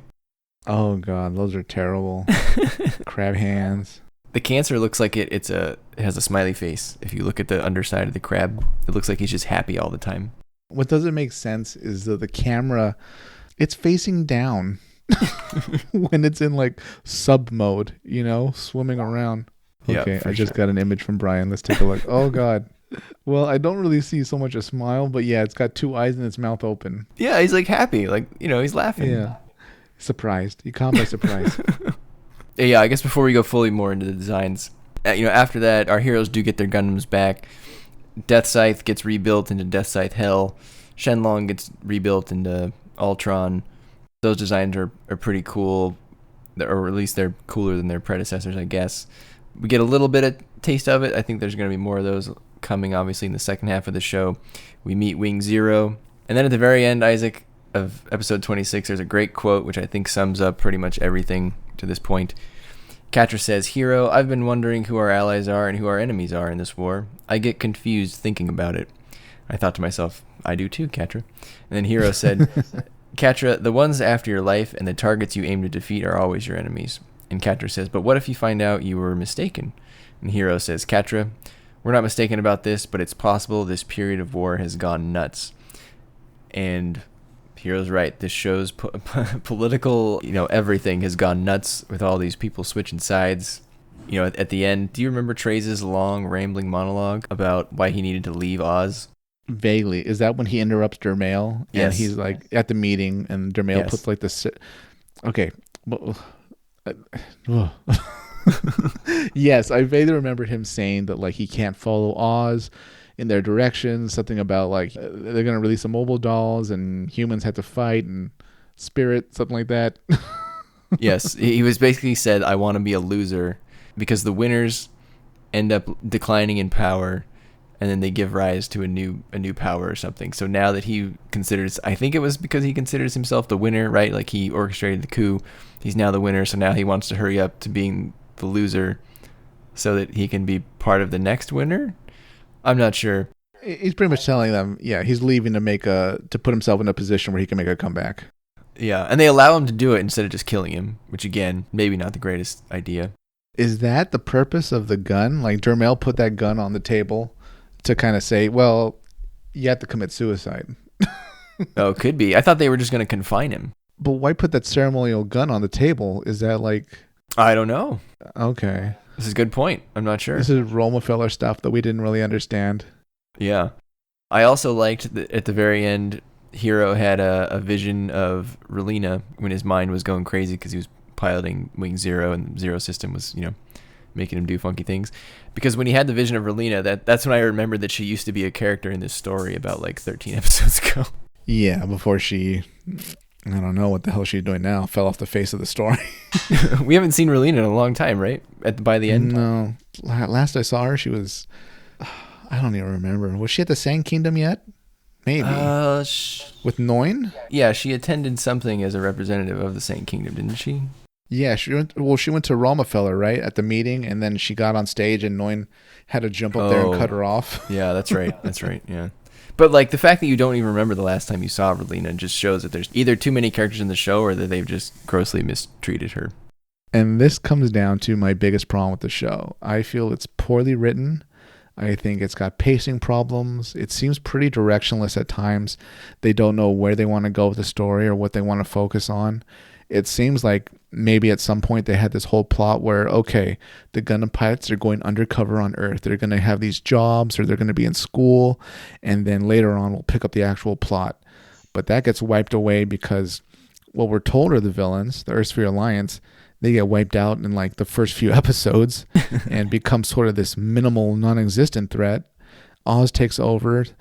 And then the colonies join Oz, even though this whole time we thought the colonies were going to be these oppressed good guys that we're trying to root for, but now we just want to be buddy-buddy with Oz.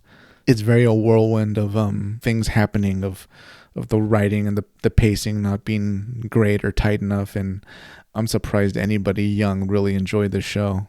So into the mecha side, we've already talked about the Leo, and I know there were some commenters, some listeners out there who were begging us to give the Leo another chance. But I don't know, Isaac. It's made of paper, and I guess that serves its role just fine, right? It's just cannon fodder. But to me, it's like the action figure of the character in the show that no one likes, that you get for your birthday and you're sad because you would never want it yourself. That is a perfect way to put it. And it's true. Nobody likes the Leo. It's a bland, uninspired design. Whoever decided that the square kind of screen face would be the face of the grunt mobile suits in this really made a mistake. It's not a good design, and I think there's not a ton of fans of this design for a reason. It's because nobody likes it. How about the Ares? I don't like the Ares either. It's got those big, huge thighs, and then like the kind of fighter pilot helmet face for no reason. It's very bizarre. And it raises the question of why do they have Ares if they have flying Leos and they also have Tauruses? There's too many air mobile suits, right? Well, the Tauruses, I thought those were new, so I was like, okay, those are just the new model. Those haven't come out yet. I suppose so, yeah. For the Leos, I assumed it was because like the Leos are just general purpose. You can ship those anywhere and then add the backpack if you need it, or take the backpack off if you don't need it. So I guess that makes sense. But an Ares is like where you just need an air thing. I guess the fighter pilot thing is intentional, right? It's supposed to look like a fighter pilot because that's the one that's airborne. I agree. I don't like the silhouette. I think it's just off-putting. Right. Yeah. I don't like Taurus just because I think the pointed head thing is ridiculous. And to Taurus's credit, I guess it can also be used in space, so that's good too. But still, I don't like any Oz designs that we've seen in this first half. In the second half, I'll have more to say about the Virgos, but until then, nobody probably has a ton of these designs as models or Gunpla because they just don't look good. I don't like them. Now, I do like the Viate and the Mercurius. I thought those were good. Yeah. There's only one of each of those, though, right? Yeah, which is kind of bizarre. I'm surprised they didn't mass produce them or at least make them in larger numbers because they really would have made a difference, I think. Well, I guess that's what the Virgo is, right? The Virgo has the Mercurius shields on one shoulder, and then it carries the Viate's cannon on the other shoulder, or at least a version of it. Probably not exactly the same. That's true, but to an extent, you could have started pumping out Viates and Mercuriuses way earlier before the Virgo. I really love the heads on the Viate and Mercurius. They look really menacing. They have unique antennas. They give them a little bit more character than the Leo. The Viate especially gives me a lot of Kempfer vibes from 0080, and the Mercurius gives me almost like not Sazabi vibes, but that one just seems ahead of its time. Both of those were designed by Hajime Katoki, which I guess that's why we like him so much. And plus, the Mercurius has to have a special place in your heart, Isaac, since that was your first model kit. Yeah, it'll always be there. I kind of like its shield kind of defenses. That's something this series has that's pretty unique. Instead of having bits, what they had was these sort of floating suspensor field things. So that's a very Gundam Wing specific technology we never see anywhere else. Isaac, what about the tall geese? I know you don't like it. I'm just not a fan of it. I think it might be the legs. If you look at its lower legs, it's like a pure cylinder. It's a very unstylish design. It's very unaesthetic. I'm not a fan of the crest thing. And if you remember in the series, if you take off that crest thing and its face, it's actually a Leo head underneath. Yeah, it's a good portion of it looks like a Leo. I think there's just something about the tall geese. It's not something that relative to other Gundam series that I really enjoy. But within the show, I think the tall geese, I like among the best so far. I think it's just the color separation is better than the Leo, right? The Leo is all one color, which is probably a mistake. If you split up the colors, if you give it multiple colors, then I think they could look a little better, like the tall geese. Yeah, I'll definitely say the tall geese is a front runner out of the villain mobile suits for being more cool looking. But yeah, I wouldn't put the tall geese on any list to buy, even if I could get it for free. I don't think I want any of these. I don't want any of these Oz mobile suits for free, just because I'd rather not put the time into them than put them into another model. I don't know. I think the tall geese within the show has a lot of weight. Like whenever Zex pilots it, that thing goes so fast. He shoots everybody down. He pilots it very well, and I think it has a good impact on the show. Yeah. All the verniers and all the shield and the big gun, I think it really changes the silhouette and the head thing from the Leo in a good way, to where I feel like the Leo is like a boy and the tall geese is a man, if that makes sense. That's a good way of putting it. Oh, man. Tallgeese 2 I'm kind of looking forward to, since I think that's a somewhat better design. But Okay. yeah, the Tallgeese 1 itself is better than most, but that's not saying much in Gundam Wing. What about the other sort of grunt suits that we saw, the Magwanax and the Oliphant? I didn't care for them too much. Actually, the Oliphant, I thought that one was actually okay the most. Yeah. Maybe because it's got that cool sort of hover tank mode. The Magna Core, I didn't think those were really that interesting either. But for whatever reason, they seem pretty invulnerable since none of them die. Yeah, they did great. Yeah. I thought you would love the Oliphant just because it's like basically a Dom's lower half and a gun. Not really. I mean, I don't know. I think it's just the blandness of the face. Does it even have a face? I guess it has a face. Well, to the extent that Leo has a face. Yeah, okay. Yeah, overall, I think it's still a bland design. Sure, it can hover and stuff, but, nothing beats the Doms in terms of hovering and, that type of role. All right, how about the Gundams? Let's start with the least loved Gundams and work our way up. What do you think about Heavy Arms? I guess I kind of like the colors, but just missiles and Gatling gun, it's not on my list to buy. I sound like such a downer. I feel like the colors are too bright for its weaponry. All right. I don't know. Fire colors, and it's focused on firepower. I thought it kind of worked for me. Yeah, okay, I could see that. I'm sure there's adamant fans about all these. Heavy Arms Sure. doesn't really do it for me. That one's definitely not on my list to buy. Sandrock, what do you think about Sandrock? I think he's probably the most boring out of the Gundams. Yeah, like what always confused me about Sandrock and Death Scythe are that they both seem like they were designed for close combat. So that's kind of a redundancy, but maybe the designers had no idea what the other ones were doing, so they just kind of focused on their own thing, and that's why we have two. I'm not a fan of the swords or this little Uzi machine gun thing. Not a fan of the design with the kind of Thundercats kind of chest thing. Man, I'm listeners, I'm sorry, but I'm going to sound like I'm not a fan for any of these, really. Okay, how about Shenlong? What I like about it, it almost reminds me of Mobile Fighter G Gundam because it's clearly a Chinese-inspired mobile suit. At least it's got some style that way. You might as well have called it Dragon Gundam or something. But I wouldn't buy it again, but it's got flavor and personality. At least I'll say that. I'll give it that. I'll agree with that. And the Dragon Arm is very unique, right? Yeah. We don't see that very often. It differentiates itself from everything else. How about Death Scythe? I'm not a Death Scythe guy. I don't like the poncho. I understand that the rationale is that it makes it cloaked. I'm not a fan of the beam or energy scythe. I just don't understand what the allure is. And it's pretty popular from what I understand. I don't think it's a good design. It kind of makes sense story-wise, though, right? The Gundam's on a secret mission. Of course they're going to make one cloaked. Maybe the designer thought, oh, well, he assumed everybody would be cloaked since we're on a secret mission. But, yeah, I figured maybe a ranged weapon would be cool, too, but whatever. It does really suffer from no ranged weapon. I mean, it gets its ass beat by the Tauruses. It can't really shoot back, so it definitely needs a gun. No. And what's interesting in this series is the Gundanium alloy isn't impervious as other Gundams are, really, because the Death Scythe gets destroyed outright by a beam hit from a Trowa. Yeah, that's right. Yeah, but I do think you're in the minority on that one. I think people love them some Death Scythe. Well, they can keep loving it. If you love it, go for it. For me, it's not for me. How about Wing Gundam, Unit 1? It's a very hero-looking Gundam. It's clearly the main hero Gundam. Yeah. That said, though, I feel like it's kind of centered Emerald Chest Jewel.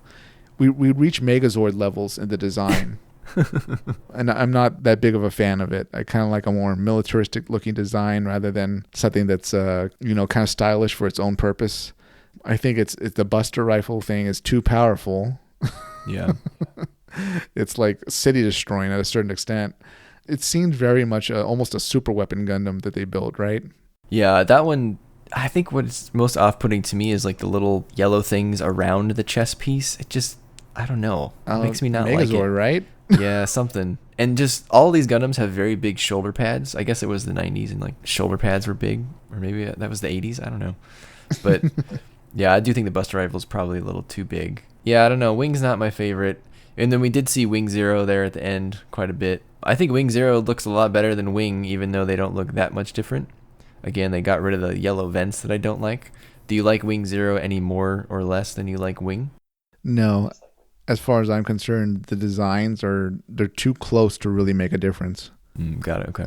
Which makes sense story-wise, but still, as I said before going into the series, I'm not a fan of it. Yeah, my opinion has not changed. If anything, I've doubled down watching it now as as an adult again and realizing how much I didn't enjoy. It's just been magnified.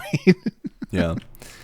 All right, Isaac, how many Haros would you give the first half of Gundam Wing? Oh boy. Listeners, to get through this series and save myself time and pain, I had to watch this at 1.5 and also 2 times speed. Oh my god.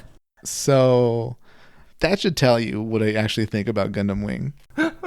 I feel like there's so many good and interesting ideas in it though. And I wish they actually executed it well, because it sounds like a series where they really wanted to dive deep into philosophy and politics and war, pacifism, the role of, automation and robotics in warfare and human roles in warfare and all that. But unfortunately, they really didn't stick the landing. Like, it's almost a catastrophe, I feel like. So for that reason, I'm going to give it 1.5 out of 5. Ooh, ouch. All right. I'm not going to be too different here. I think the plot is overly contrived and too bloated. And that makes the execution on what should be a very simple premise and intriguing premise, bad, basically. There's way too many bad decisions or unusual decisions with hand-wavy explanations by the characters. Every character in here somehow has a suicidal death wish. Like, I think almost every pilot tries to self-destruct or does self-destruct. It's very strange. I mean, there are some positives here. I think there's a lot of different mobile suits, which is good. There's a lot of, the volume of mobile suits is good, even if I don't really like most of them. I think the coup was really cool. I think Zex's story is great. The engineers are great. I just tend to not really like the main characters too much. So yeah, and overall, I think it was a chore to watch, Isaac. Took the words out of my mouth. We've not had a series where we both felt that way yet. It was a little, unexpected that we both felt so laborious. Exactly, laborious to get through this. So, for better or for worse, that's how we felt about it. I'm hopeful for the second half. Maybe it'll get a little better. So we'll see.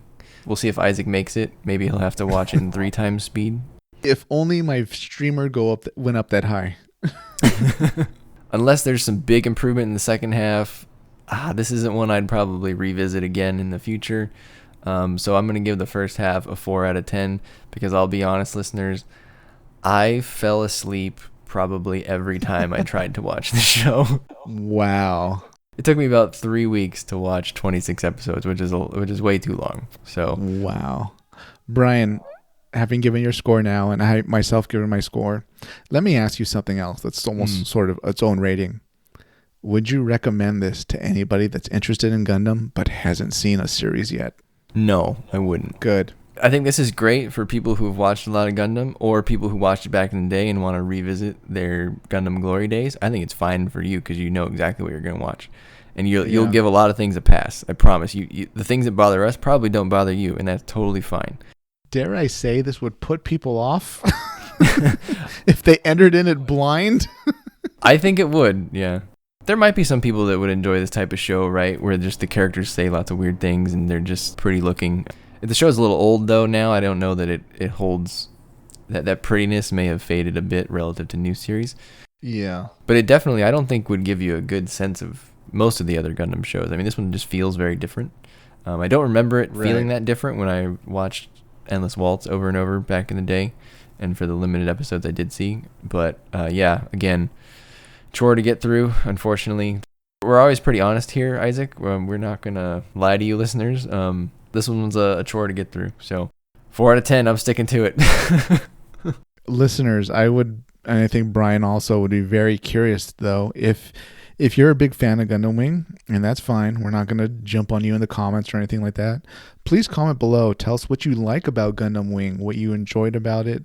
If you've watched it recently, how you felt seeing it after all these years. If you haven't seen it since, back when you were younger, what you remember about it, what you remember really liking about it. I'd be really curious to know people's nostalgic feelings for it, anyone that's reviewed it, what they've thought about it. Do you agree with us? Do you agree with at least some of our points? Or do you think we're completely off the mark, and it's actually a great series. We're just viewing it differently, or we're just not understanding it as well as you are, maybe. So yeah, I definitely would be curious what you think about it. All right, listeners, make sure you like, comment, subscribe. Isaac, take us away. All right, listeners, before you go to sleep tonight, stand next to your bed. Get on your knees. Put your hands together. Look up at the ceiling and hail the Romefeller Foundation. Good night, everybody.